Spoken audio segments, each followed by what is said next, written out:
Fitness Outside the Line podcast. My co-host, Mr. Christopher Hunter. All right. Welcome to the podcast. Nice to meet you. So what do you play? You play quarterback or? Yes, sir, quarterback. Quarterback. So we have a lot of room here, and I want you to kind of give me some examples or a rundown on what it takes to be a quarterback at Houston County High School. Okay, so we play 7-on-7. So we in our field it's smaller than the average football field, but it gives us 7-on-7 gives us a lot of space. So it gives us a lot of room for trick plays, but also being a quarterback, we have to understand the defenses that are laid out, so that we're making the best decision on how we can score. With those trick plays, a lot of them are option plays, so it gives me the opportunity to be able to read the defense, so that I can see, do I need to pass right here, throw right here, or anything else. So Cailsey, you just ran down a whole slew of things that we need to do. You seem really fluent on playing flag football. Tell me one of those trick plays that you've done that's kind of your favorite that you can show us today. So we like to call it Mahomes left eggs. Mahomes left eggs? Eggs, yes sir. So Mahomes Yes. left But eggs. right. Eggs. No, eggs. Like the Eggs. Yes. Eggs. Yes. Okay. Give us one right now. Okay, so we got Mahomes left. So we got our running back spread out here. And so with the Mahomes, that's basically letting our team know that they're coming in motion. Right. So I have my running back over here coming in motion, and with the left, she's going to the left side. So hopefully we have the defense shifting to the left side because they don't know if she's getting the ball or not. And usually this person right here is probably the fastest person on the team. So I'm putting her in motion. She's coming in front, and I'm looking at the rushers. She's coming across the front? In front, yes, sir. Yeah. So you're in the shot? Right. Okay. No. I'm still far back. You okay? Yeah. So I can get the snap. I'll usually say hi by the time she's like halfway. Sure. And so I'm looking at the rushers to see are they looking at me when I put her in motion, or are they looking at her? Right. And so based on that, I can either give it to her, and also I'm looking at if the defense is shifting or not. So if they shift, I'm gonna keep it, but if they don't, I'm gonna let her do her thing. I'm gonna let her go. And so in the X, that's basically like he's letting me know, like make a read, the X part. So he's giving you the opportunity. Right. Yeah. So the Mahomes, that's the formation. The left is letting us know that it's going this way. Gotcha. And then we usually have twins right here, and then we have a single side. So we have our slot receivers doing a out usually, and then we have our Y over there is doing a fly. So I'm looking to see is the corner and the safety, how are they lining up? So usually if that corner goes with the fly, then that 5 and out should be wide open, and also have the drag over here in the X. So usually if I do pull it, I have the 5 and out is. So what is roll up? Or you just trying to see what's open? I like to pull it because like usually with the fake, they're not looking. They're expecting her to get it. Right. So when I pull it, I either got the deep route or I got it, or I can just take it myself. What do you think about that, Chris? Well, I've seen it in action. You seen it in action? I like, and you were saying that you usually let her get it when, it's, the running back does have the ability to, as the youth say, cook. Right. So, but seeing her throw the ball is always, So she got an arm.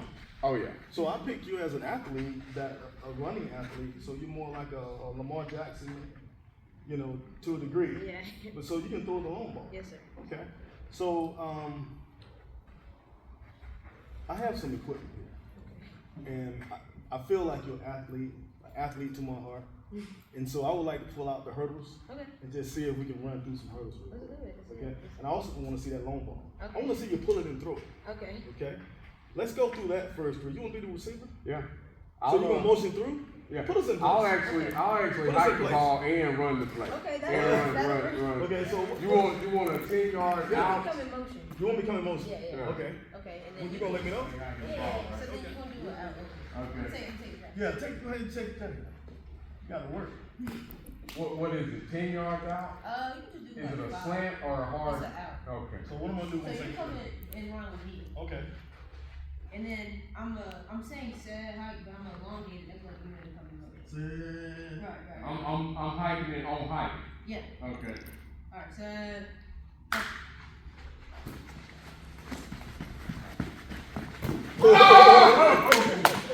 Y'all weren't gonna laugh at me then. So you had a tight spiral. You've done this time and time again. How did it feel to be able to roll out once again? Now you're inside, it's a rainy day. Does the weather matter to you? You threw a tight spiral as if you just finished practice. Yeah. Tell me about that. The weather, I mean, obviously it has its factors, it has its pros and cons, but I just feel like being a quarterback and being a leader is making sure that your team is properly equipped for any type of weather. Because, I mean, rain or shine, we gotta play ball. So. Gotta play ball. Like I said, I'm a trainer, and when I see athletes come through, I just feel like we need to put them to work and we need to see what you really can do. I just bought some simple stuff out here, maybe some hurdles. I'm gonna just see how fast you can go through those hurdles. I would like you to go 1, 2, 3, and 4 with that ball. Then I want you to drop back. Okay, we'll do. See what you got. 1, 2, 3, 4. Good. 8. Nice. Let's go into the podcast. What do you think about that pass, Chris? She put Unc on the spot there with the pass, but they were so nice. I had to, I pulled them in. Easy. That's the way you do it. Yes, sir. You had to seal it in. It must. Go ahead. No, I was gonna say it must feel good to be able to just get out the car, come in, and throw a couple tight spirals. Yeah, muscle memory at this point. It's muscle memory. Yeah. So, Cailsey, we're gonna go ahead and go into the podcast. The first thing we'll do is we'll look at the Wall of Fame. Okay. So the Wall of Fame is basically a slew of athletes, performers, influencers that have been on the podcast. Okay. So we call this the best of the best in Middle Georgia. So you're part of the best of the best in Middle Georgia. We found that you've done some amazing things. As you see, we even got coaches up here. Right. We got Memphis. We got Fort Valley, the Georgia Dogs. We got Peach County. Anybody you see that I know Zion Hudson. I went to elementary school with him, so it's pretty cool to see that he was on here. Antoine Hill, he actually went to my school. He's a year older than I am, but it was cool seeing how he worked his way up as well. Exactly. And just a lot of these people, it's cool seeing that we're coming from the same place. Right, exactly. So you will be the first flag football athlete to grace Outside the Line podcast. Makes me proud. Congratulations. Thank you. Let's head into the podcast. Get you to sit in the middle there. Okay.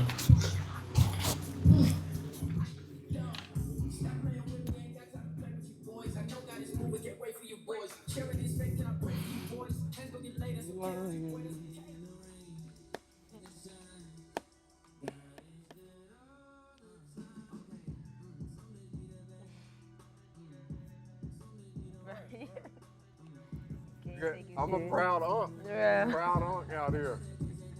Yeah. Flag football. What are your thoughts about flag football, Chris?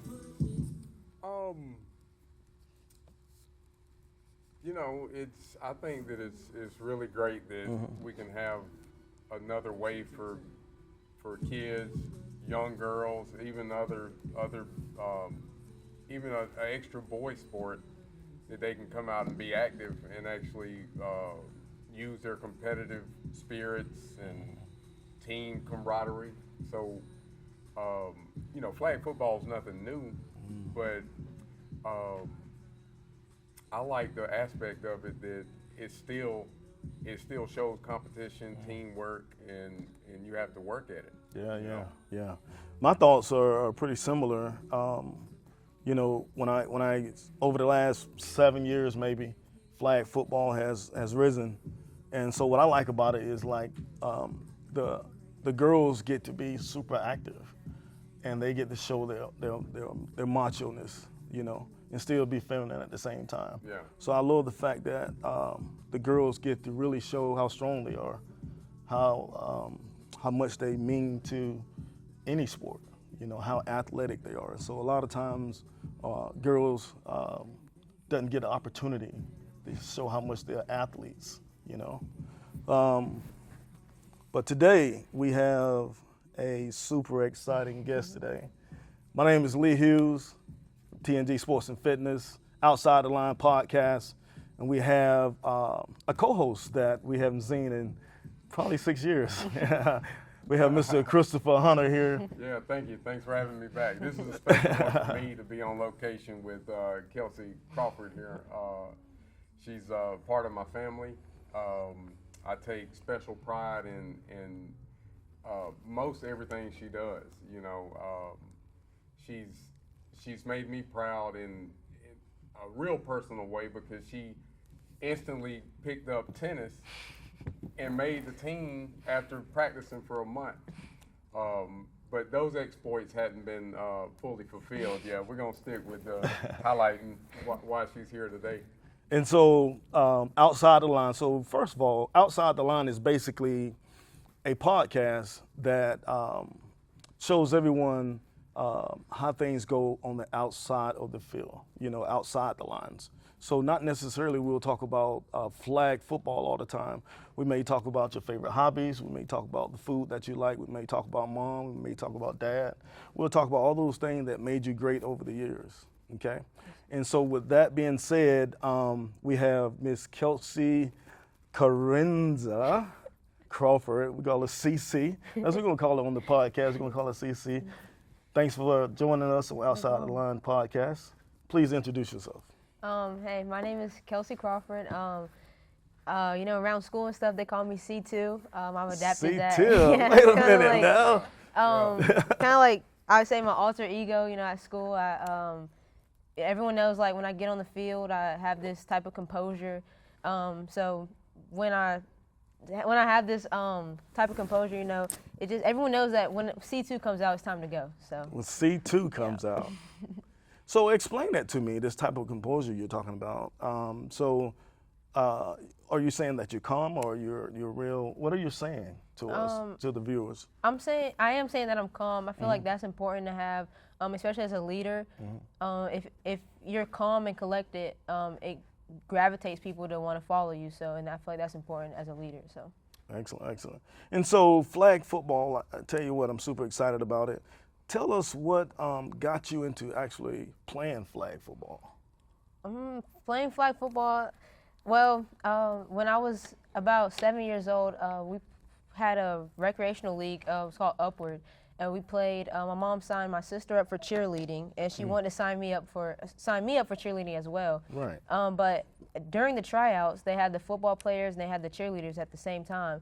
And as I was trying out for cheerleading, I was looking over and I was like, I want to do that. So I saw the football players, and my mom was like, no, you're not doing that. You're not going to get hurt. You're going to be a cheerleader. So, but I was just so set out on, you know, growing up watching football. I'm like, it was something about football that just was attractive to me. So I was like, this is what I want to do. And eventually she let up, and I started playing flag football at 7 years old. So. Oh, wow. Yes, So how old are you now? I'm 17. 17. So Yes, for sir. 10 years, Yes. you've been playing flag football. Yes, sir.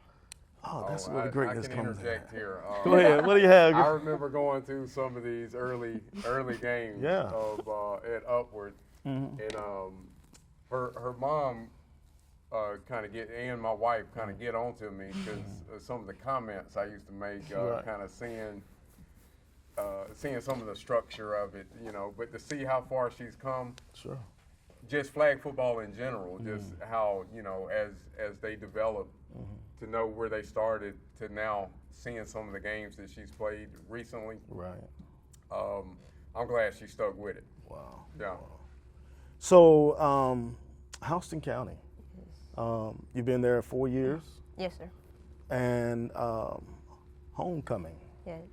So not only she's super athletic, but she's a beauty out there also, right?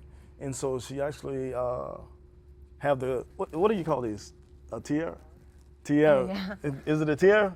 Yes, sir. Tiara. She actually have the tiara here with us. So she actually won the homecoming queen, right? Tell us about that experience. That experience, it was very eye-opening and shocking. I want to say for everyone around me, but most importantly me, I was on junior homecoming court last year for the first year, and that was when I won that. I was like, okay. I told my mom, I was like, okay, I think I can win it all next year. And so she was like, yeah, just stick with it.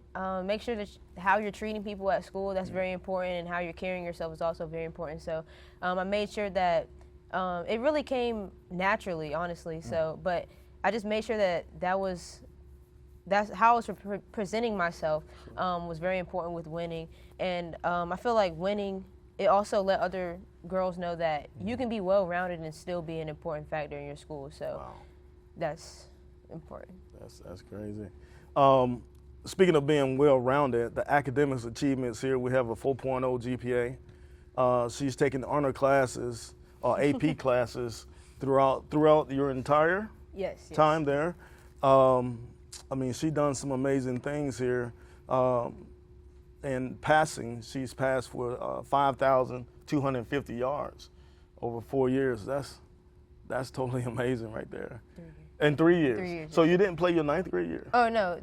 Senior stats haven't been put in yet. Senior stats. So we're missing 2,000 yards. Not so fast. Not so fast, my friend. Oh, my God. So how many yards are we missing here?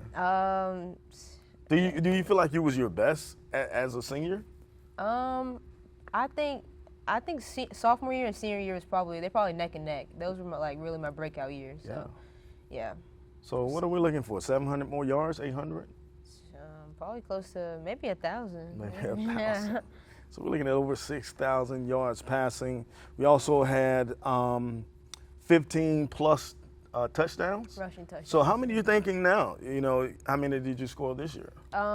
This season alone, I probably had maybe 10 to 12. Wow. This year, my dad got me to finally use my legs, so that you know. So I'm gonna let Chris lean into the dad a little bit. How we appreciate dads.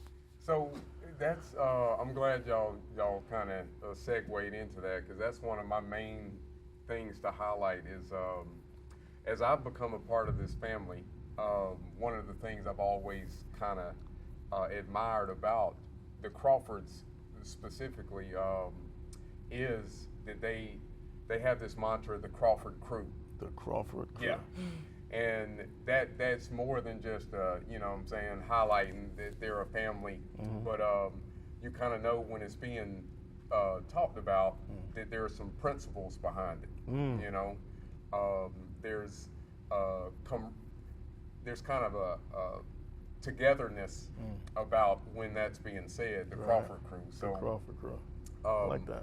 And, you know, there's things that you see that's being implemented into the parenting part of their family that's admirable, you know, and you can obviously see it just from just a few minutes we've been talking to Cailsey right here. Exactly.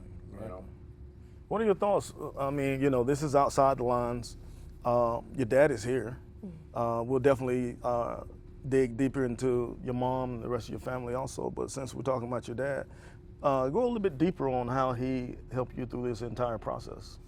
So he's been there, you know, as a father, that's helped, but also as I like to call him Coach Dad, because no matter what sport I'm playing or what I'm doing, he always brings athletic insight on it, being a ball player himself.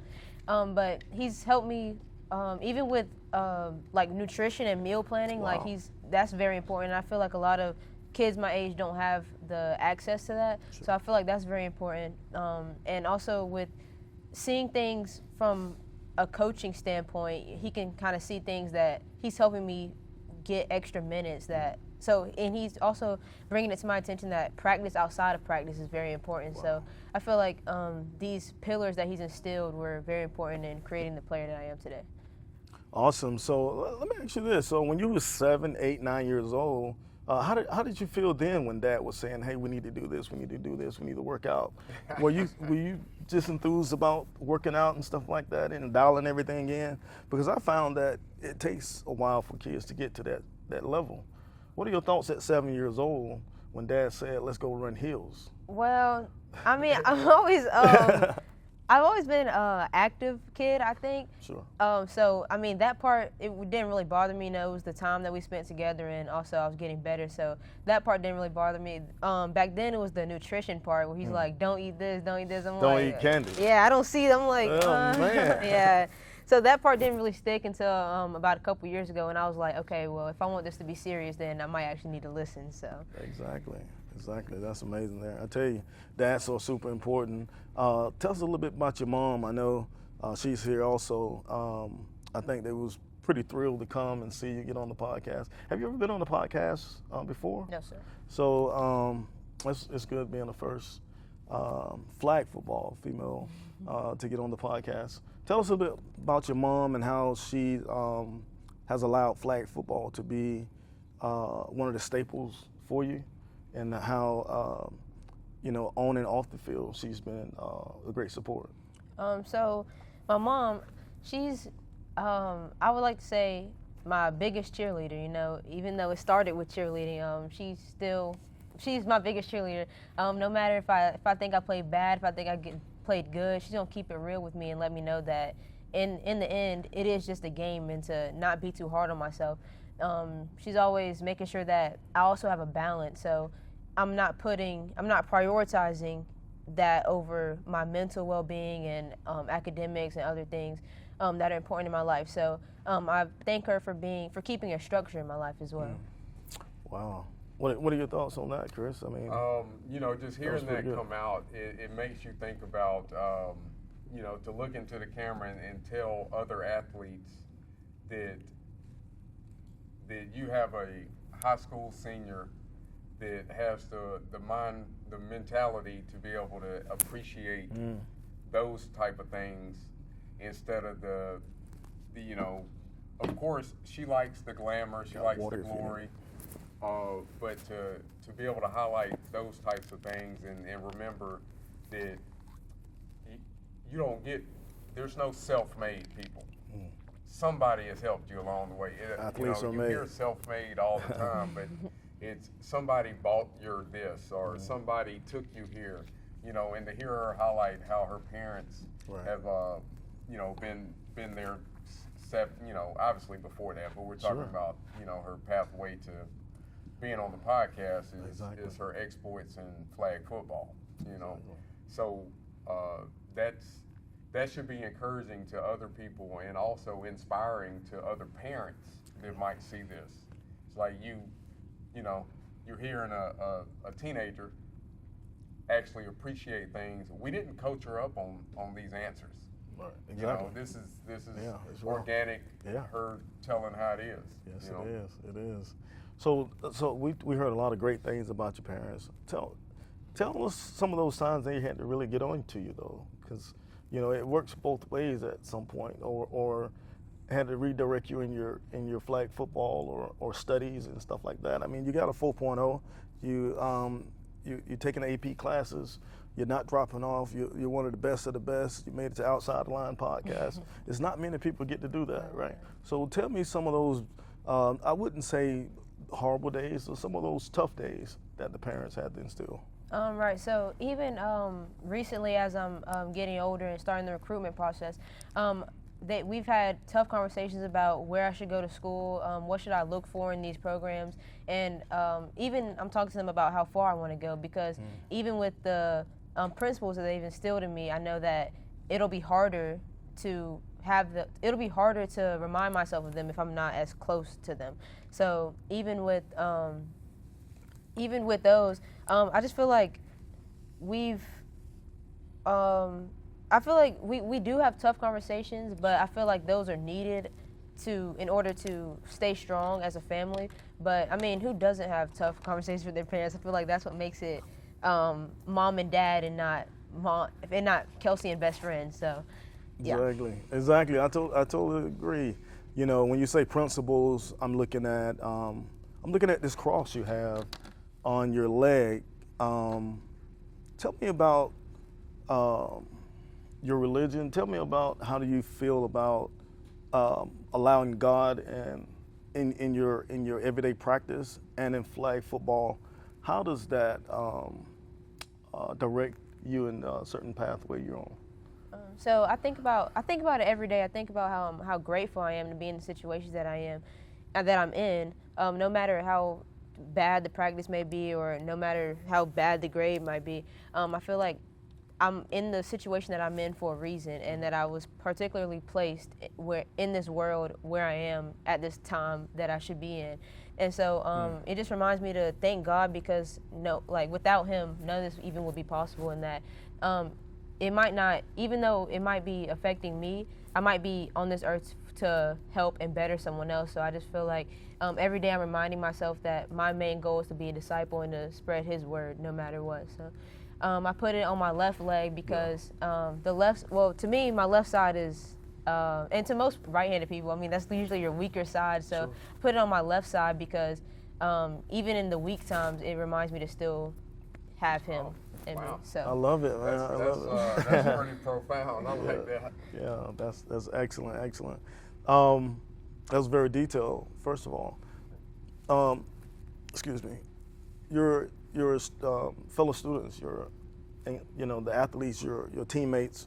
What are your process with them as far as getting them to understand the word? Do you try to go to your teammates and say, hey, this is the way God would like us to be? Do you find yourself ministering to your teammates or anything like that, or to a certain degree? Yeah. So like I said, being a disciple, I feel like our number one job is to spread the word as much as we can, obviously not forcing it on anyone, but being chosen captain at every game, I'm making sure that before we step foot on the field and before we introduce our teammates onto the field, I ask God to look over not only my team but both teams, and to allow Him to lead our team to play like the way He would want us to play. And praying over my teammates at every practice, every game, encouraging them to go to FCA. That's Fellowship of Christian Athletes. We have it at our school every week. And so, just encouraging people to come to that each week, because you can lead. Our job is to lead them there and let God do the rest. So. Wow. Wow. Chris, that was amazing. Yeah. What are your thoughts on that? Hearing some of this, it does, make me even more proud uncle. Yes, sir. And it's very encouraging for us old heads to hear the youth be able to communicate that they understand true kind of mentorship and as she was putting in discipleship, and kind of not like we can get into being judgy about the youth, but the youth seem to be a little more, they have a little more grace, and I think that it allows for someone who puts God first to be able to communicate that, Yeah, I totally agree. And, one thing about it is if we continue to put God first, we can do all things. Right. We can do all things. And we're going to move on a little bit. And I think we kind of glossed over that 4.0 GPA. So we want to back up a little bit there. We noticed you maintain a 4.0 GPA in the honor roll all 4 years. You're taking AP classes. You completed 30 plus dual enrollment credits, hours. How do you truly balance, being this star athlete and also keeping all this stuff up? Like, how do you do that? Well, from a young age, my mom always told me, and I'll never forget, she was like, she's told us numerous stories of star athletes that they've played great on the field, but academics didn't get them to where they wanted to go. And she was like, keep putting things in your mind, because once something's in your mind, nobody can take it away from you. So I just make sure that academically and mentally, I continue to sharpen my skills so that the athletic things can get me where I need to be, but the academic things will keep me there. So I just make sure that there's no reason why any school wouldn't want me. I like that. So one more thing, Chris, real quick. So we got some younger kids coming up, and tell me how could you, what kind of encouraging words would you give the younger youth coming up, saying, who's kind of struggling with going to these practices and practicing 4 and 5 times a week and then playing on Thursday night, Friday night, or even 2 or 3 times a week, and then keeping their grades up? What kind of encouragement can you give them? The one thing I can say is don't be afraid to ask for help. These days, there's a lot of tools and resources that you can use to help you out and to help you to balance things. So don't be afraid to ask for help, and yeah, that's really it. Just prioritize, use your time wisely, and prioritize the things that you want and that you need. Yeah, that's awesome. So what office are you running for? I know. You got Right? a future, governor right here. Yeah, I totally agree. Yeah. So once again, this is, excuse me, I don't know what's going on here. A little reflux maybe. So once again, this is Outside the Lines. Right. Outside the lines, we talk outside of the borders of the hash and stuff like that. So I would like to know, what is your everyday routine like, outside of football, outside of flag football? Like, as far as, are you going to movies? Are you playing the game? Or what are you doing? You're waking up, and how does your day start Okay. outside of football? So as soon as I wake up, praying, because thanking God for the life that I have, because not everyone is blessed to be able to wake up every morning. Before I talk to anyone, before I touch my phone, I'm thanking God for even waking me up and giving me another opportunity, and ensuring me that He has a plan for me, because if He didn't, then I wouldn't be here today. Then after that, getting ready for school, talking to my sister. How old is your sister? 15. She's She's 15. sophomore, yes. Okay. And we're usually talking about game plans, talking about if we had a game the night before, we're talking about that, talking about what's going to happen at practice. So we're talking about that, and then we go to school together, and I feel like I'm blessed to have the opportunity this year too, since I will be graduating this year. I feel like that gives us extra bonding time. Sure. That I have with her this year. And then I'm at school until 11 o'clock. So I'm grateful to have that too. So I'm not at school that long. Then I'm coming home at 11 o'clock. I usually go to the gym or doing extra schoolwork, getting ready for the games during the season. Then after that, it's time to go to practice. So going to practice till about 5:30. And then after that, just chilling, hanging out with family, friends, whatever. Sure. Are you driving? Yes, driving. Yes, sir. How's your driving going? Come on. What's so funny? Well, It's not so well? I mean, I think I'm a good driver, but What do you mean? You think? Well, I mean, in my opinion, I feel like I'm a good driver, but Some people don't think. Yeah, I mean, some people like to disagree with Some me, people so like to disagree. Okay. they like make certain restrictions based on my driving, but Well, I mean, let's say as a parent, what would you do if you was in a situation? I mean, well, if I was a parent, I mean, I would just be like, Just let it slide. I mean, yeah, I mean, You just let have everything to, slide. Yeah, I mean, you just have to like, No discipline. to a certain extent, like, I mean, One of the greatest athletes that we've known to come through Houston County. like, okay, Won't discipline the kids. well, I mean, but you only live once, so like, you gotta. You only live once. So we gotta get a little deeper into this car thing, Chris. Do you know anything about this? Well, let me redo Oh my the God. governor. Yeah, we need to.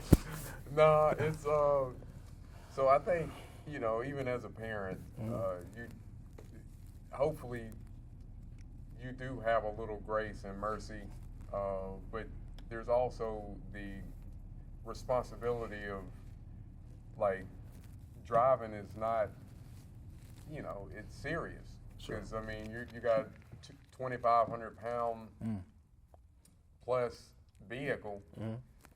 And other human life around you, so it's something that you have to take serious. Yeah. And people do make mistakes, Sure. like true mistakes. But then you have to. I think you have to take it serious from the beginning, because how often do we make mistakes, but then we start doing things that cause problems. So. Exactly. Hopefully that's what the parenting, Yeah. the restrictions kind of bring to mind, is like, is serious business. Exactly. So how long you been driving? Since June of last year. June of last year. So what kind of car are you like? What do you like? I like my dad's car. What is that? What is that? He has a Honda Accord. I think it's a hybrid. So it's like the electric and the I don't know really. I just like. So is that the kind of car you would like to have? Yes, because I feel like it's sleek in my opinion, and it looks like an everyday car, but like it's high tech too as well. So I get in there and I'm like, ooh, I like this. Like, so do you feel like you're a techie? Do you feel kind of, what do you think about majoring in? I am going looking into going to the tech like aspect of the world when it comes to the major, because I feel like that's where the world is moving to. So choosing a major that's where the world is going is, I feel like, important, so that we still have a job in 20 years. So. Yeah. Good stuff. We got some amazing awards sitting in front of us. We'd like to go over these real quick. Let's see, what do you have over there, Chris? Right here we have a 2024 varsity offensive MVP for Houston County High School. Wow, and this is the actual 2023 offensive MVP. Are these voted on, or is who votes on these? I'm pretty sure our coaches do. Okay. Yeah. Well, and for this one, this is what is that one? This for all region. All region. Yeah. So all the coaches in the region actually. So all like every region. Yeah. That's what you're saying. No. Well, all the teams in our region. All the teams in your region. Yes, sir. What were you in? You were the best offense or MVP or what? Yes. Wow. Nice. What are your thoughts on that? Grateful. How did this feel to get all this stuff, all these achievements and awards? How does that really feel to you? It makes me, well, my first thought originally is, I gotta keep doing this. I gotta. What's the next step, or how could I have been better? Sure. That's my first thought. But like I said, my mom in my corner, she's like, well, Cailsey, you gotta be grateful for the accolades that you do have, and let that push you to want to strive to be better. Yeah. So I feel like having that balance as I'm proud of what I've done, and also how can I do better. I feel like that's a good balance to have. So appreciate what the benefit. This is just the product of what you've already done. So so that's good. I think that's good wisdom that she's passing on. What is that one right there, Chris? We got something that says World Championship Flag Football. Give us let us in on how that came about. Okay. So 2024, January 2024, I was asked to go play with a travel team. It was called Lady Matrix out of Connecticut. Shout out Coach Dubry. He asked me to be on that team with him. The team's out of Connecticut, but we played the World Series in Florida. It was at, where was it at? It was at Orlando, Florida, at Disney World. So we played. It was teams all over.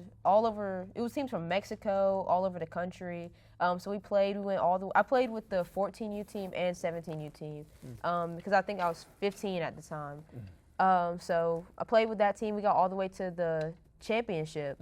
Ended up getting out to Mexico, but I feel like playing with some of the best flag football athletes in the world. Really, that was a good experience, and it kind of let me know what I need to work on and how can I be better. So. Did you face any adversity playing against the 17U? I did, yes. It was being only 15 years old. Some of those girls, it was 17, 18 years old, and I'm already kind of small as is, so seeing the grown women out there was kind of like, it was kind of eye-opening, but I mean, it is what it is. So. It is what it is. So, I mean, you've gotten better, though. Tell me, how do you feel about, let's start in 9th grade till now. How much have you grown in that sport, and also mentally? Mental challenges that athletes have over the years can be really daunting, can be really tasking for athletes. They're always thinking about the play. I mean, we was over there and you ran off 3 or 4 plays and you knew exactly what the defense was going to do and where everybody needed to be. But also you bringing home this 4.0. So in my eyes and a lot of people's eyes, that could be mentally draining. So take us through the 9th grade up until now, and how have you gotten better physically and mentally? So physically, just putting time in the weight room, and also nutritionally changing my diets and things. I feel like that has helped me to become a better athlete. And mentally, I feel like it all starts mentally. So I feel 9th grade year learning, it was a brand new program. So as I was learning, the coaches were learning, we were all like learning together. So 9th grade to senior year, I feel like learning the plays, I feel like helped me be a better leader on the field. So that way I could help my teammates. And it just helped me to understand the game more, because understanding the way things work will help you understand why to do things, why not to do things. So just learning the game, but it wasn't even like, it didn't feel like a job. I was learning the game because I actually loved. That's when it's nice. Yeah, it didn't feel like a job. It wasn't mentally straining. I mean, sometimes, obviously, but Sure. I just did it truly for the love of the game. So I feel like that made things easier. Do you watch? Sorry, Chris, let me get this one real quick. Do you watch have you always watched football, like Right. Yes, sir. male football, Yeah. college, high school? Yes. Have you always watched football on television Yes. with your dad? Yes. So even prior to playing flag football, you was watching football? Yes. Do you feel like you, during that time of watching with your dad, allowed you to have an advantage Yes. over a lot of girls?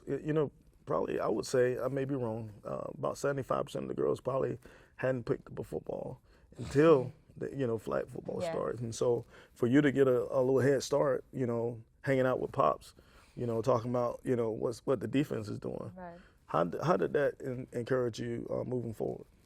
So it's me and my sister. We actually talk about that a lot. We talk about how we watch football at home.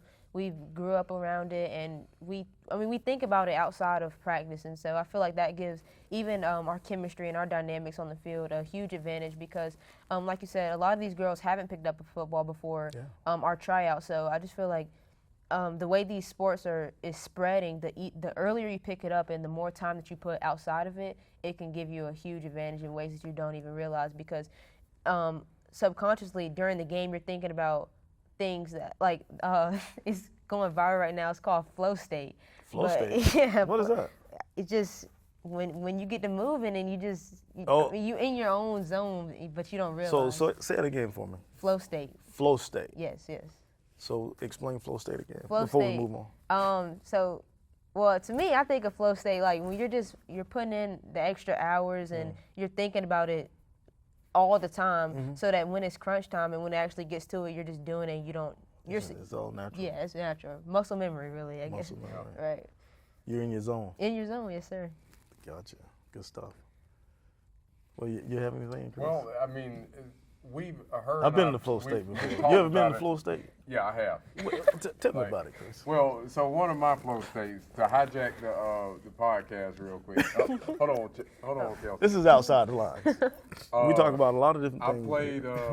I'm playing in a tennis flex league. That's you can right. probably relate to this. Right. You can Google it. And I had never beaten a guy before. Oh, we played yeah. for like 4 years, and I've never beaten him. Yeah. And I got in a flow state. That's He what's ended up. up winning. This is just recently, a few weeks ago. Yeah, that's what's up, man. So that I felt like I was in a flow state. Yeah. It's like things were just happening, and I wasn't overthinking. Yeah. So finding a flow state, it kind of feels good. Yeah, Because if you yeah. put in the hours and Yeah. things just start happening, it feels good. Yeah. You want to find it often. Yeah. You want to find it often. I was gonna try to piggyback that though.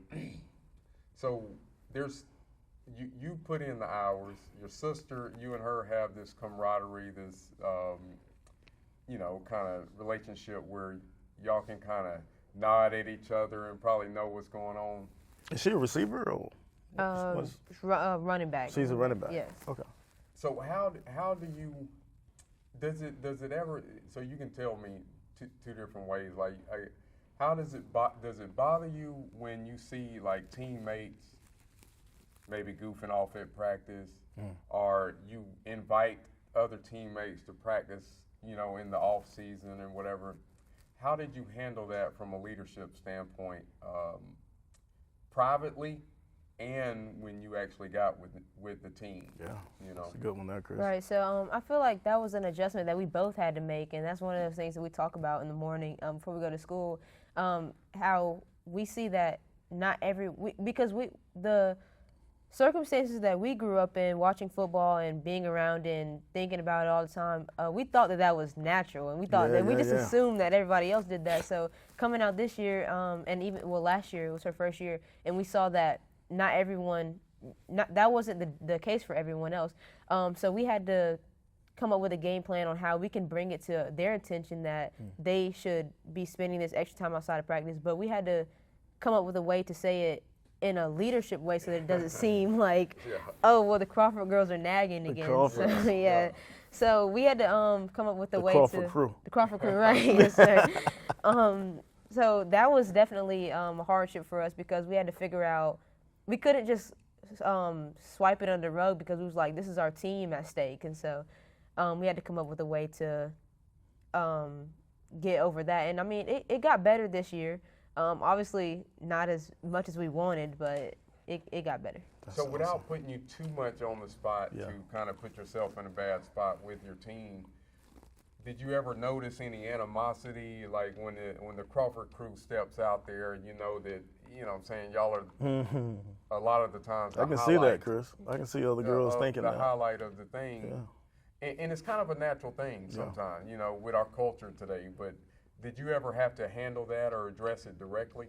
Well, no, I think, even our coaches and our teammates, I think they kind of saw like, oh, well, they're doing their thing. And I mean, as long as it worked out for the betterment of the team, I didn't see that anyone had a problem with it. So, and you know, I also brought to my sister, I was like, we can do our thing athletically, but also the way we carry ourselves and treat people, that's also important because, like I tell her, you can be the best ball player on the field, but if no one listens to you or no one likes you, I mean, that doesn't help the team chemistry and all that. So, but I feel like, you know, we did our thing, dynamic duo. I feel like a lot of teams. Dynamic duo. She's letting it go, baby.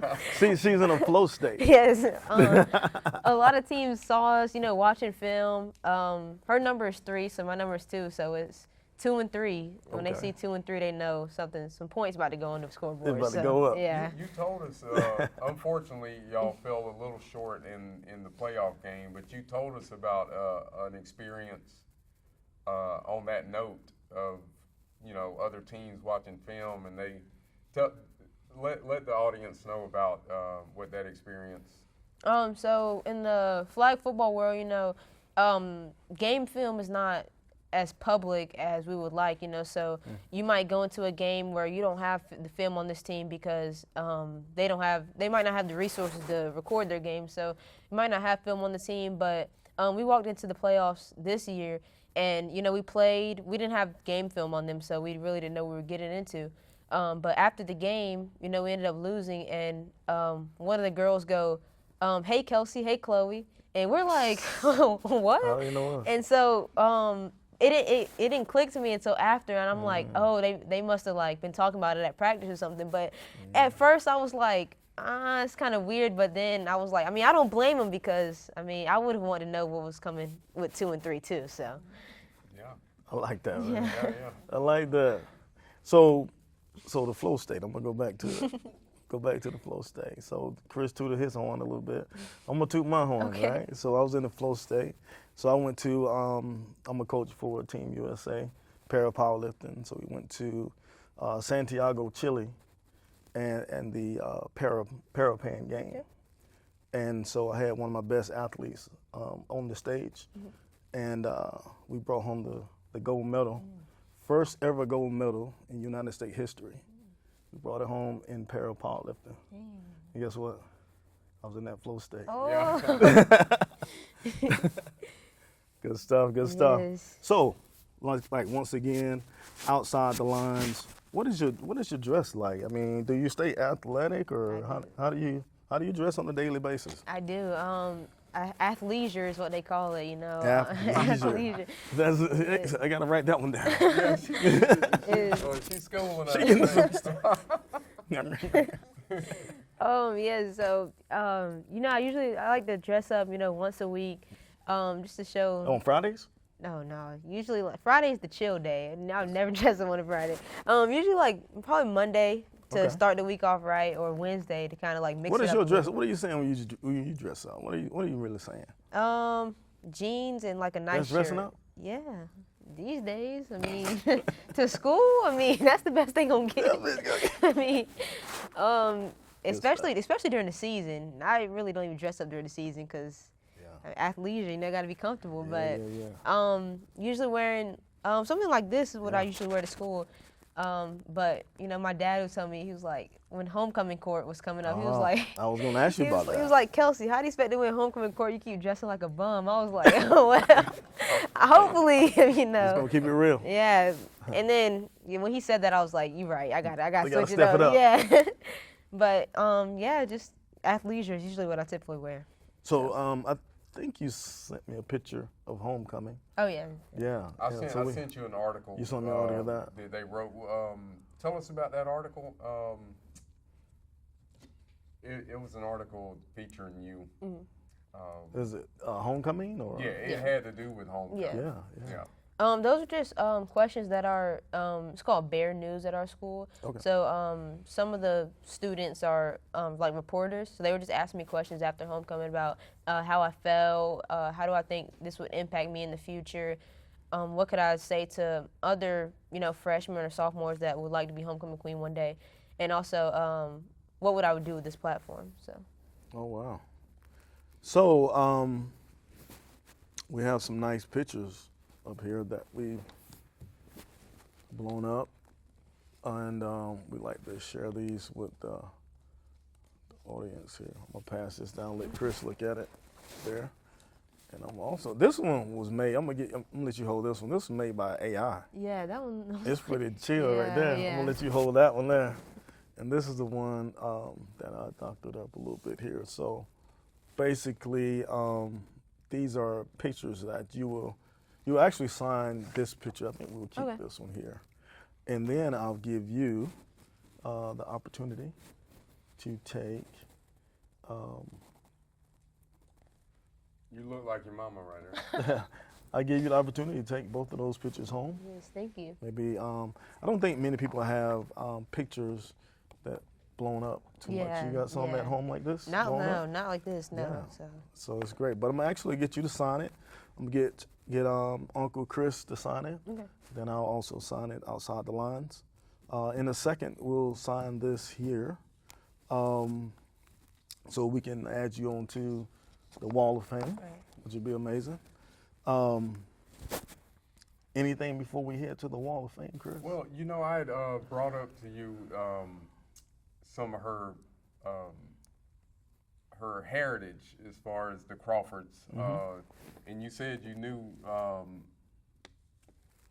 Oh, the ref. Yeah, the twins. Yeah. I saw one the other night. Yeah. Do you I know that your granddad actually passed away recently. Do y'all still have a lot of communication with the other part of your family? Yes, sir. They come to my grandma's house. They come over. I still don't know the two apart. I just call them, they're like the cool uncles. So, the way they carry themselves. But it's also, good to see them because my grandpa, I can still kind of see some of him in them. So it's good to, be able to build those connections with them as well. Yeah, I see him a lot because I go to a bunch of different high school games, even though I don't have kind of a horse in the race or anything, but they're they're often there and everybody knows them. Right, exactly. Yeah, exactly. So we're gonna go ahead and sign here, and then we'll get ready to walk you over to the Wall of Fame. Sign it there. And Chris, I'm gonna get you to sign both of those. Excellent. Get you to keep that.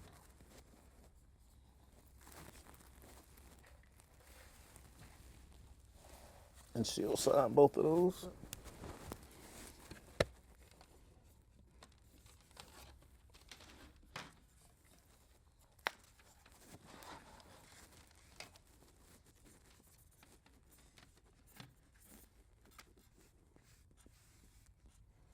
before we go to the Wall of Fame, we're going to take a short break right here and actually show you guys some of these amazing games that Cailsey has put on display for HOCO.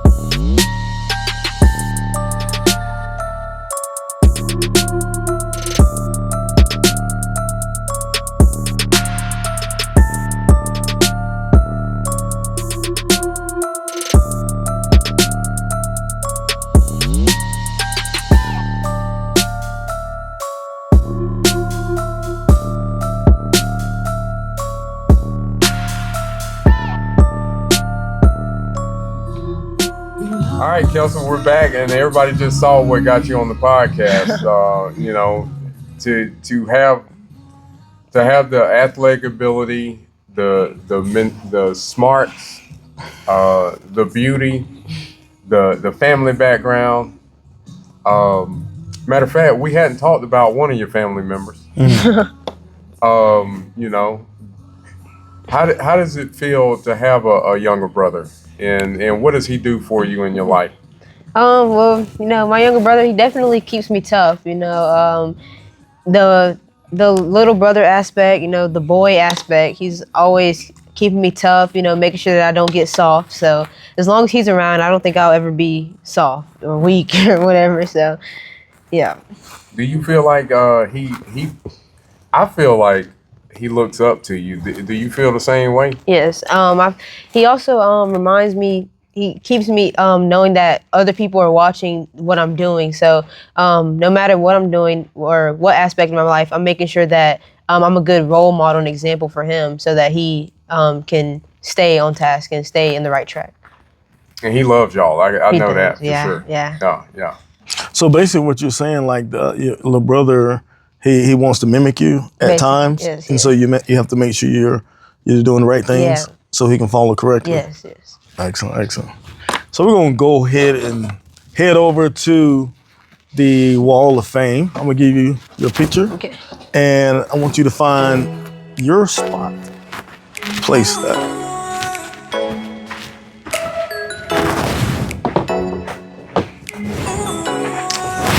So how does it feel to finally get on the Wall of Fame? It's an honor, you know, to be amongst these great young athletes, and to show people, you know, even at HOCO or even other flag football players, that it's possible to be among other great people and to never give up. So. Wow, that's awesome. Let's head back in. Stuff.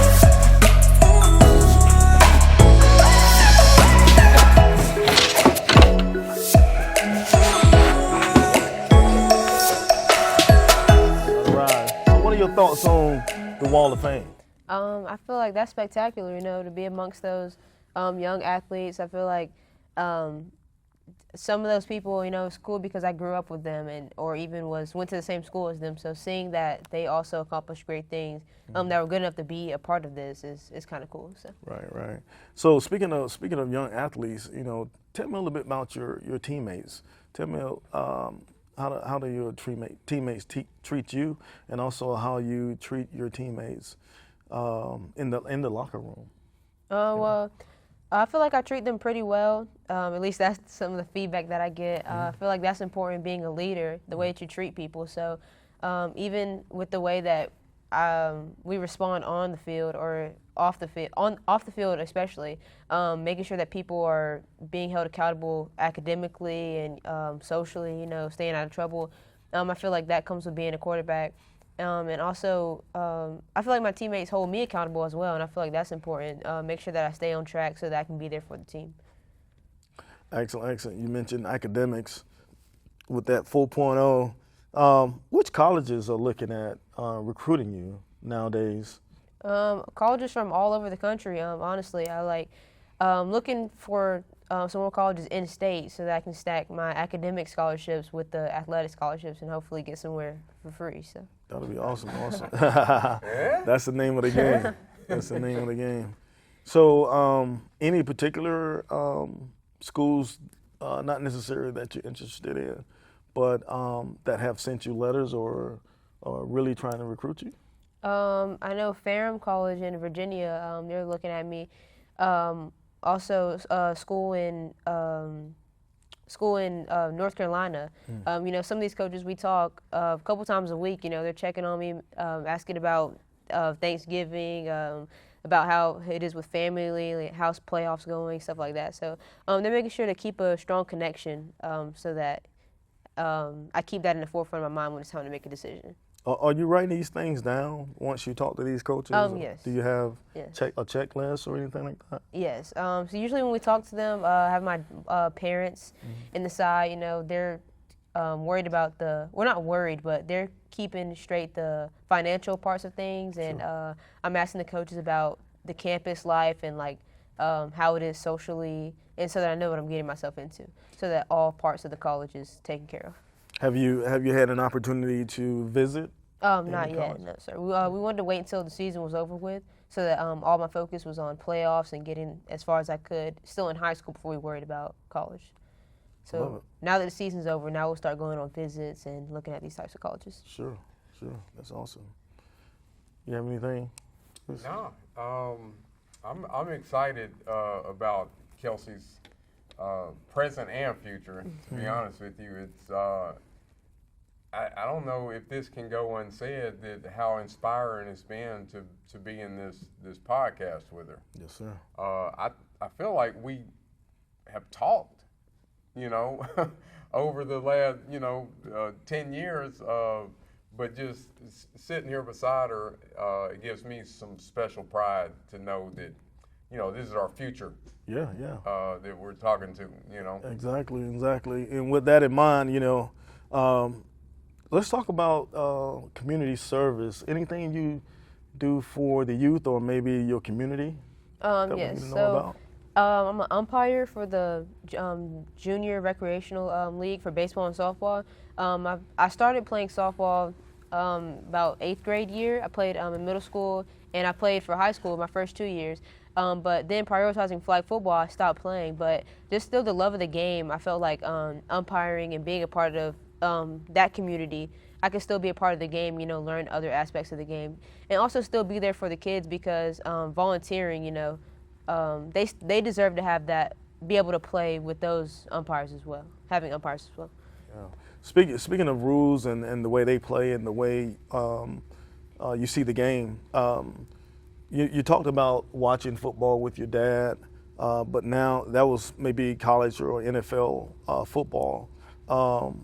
What's the difference in maybe the rules as far as college and NFL versus flag football? Can you dissect that a little bit for us and kind of give us a smidgen of the difference between the two? Right. So it has been a couple instances to where in the game, it'll be watching college and NFL football all weekend. I'll get to the game the next week and I might do something. I'm like, I can't do that because it's a lot of rules that are different. So, watching a lot of film from NFL and college, it has its pros and its cons, but being able to decipher the different types of rules, I feel like that's important. So. Yeah. And could you tell us a little bit about the actual flags? Mm-hmm. So they just pop off and you pop it back on. Is that a magnet or how is that hooked on there? Well, there's 2 different types. I know when I played for the travel team, we had 2 on our waist and they did pop in and out. It was kind of like a suction type thing, so they just popped in and out. And the flag itself will come loose, but the belt will stay on. But for school, the belts are connected to. The flags are connected to the belt. So and everything pops off. Yeah, the whole thing comes off, right. And it's 2 on the side and 1 in the back. So really just depending on where you're playing, depends on where the flags are and the types. So here, I got a question that is right in line with the rule thing. Yeah. Because I'm kind of ignorant to some of the rules as far as. Me too. Tell us, and I was a referee for sports too, so tell us, do you ever see that certain referees call certain things differently?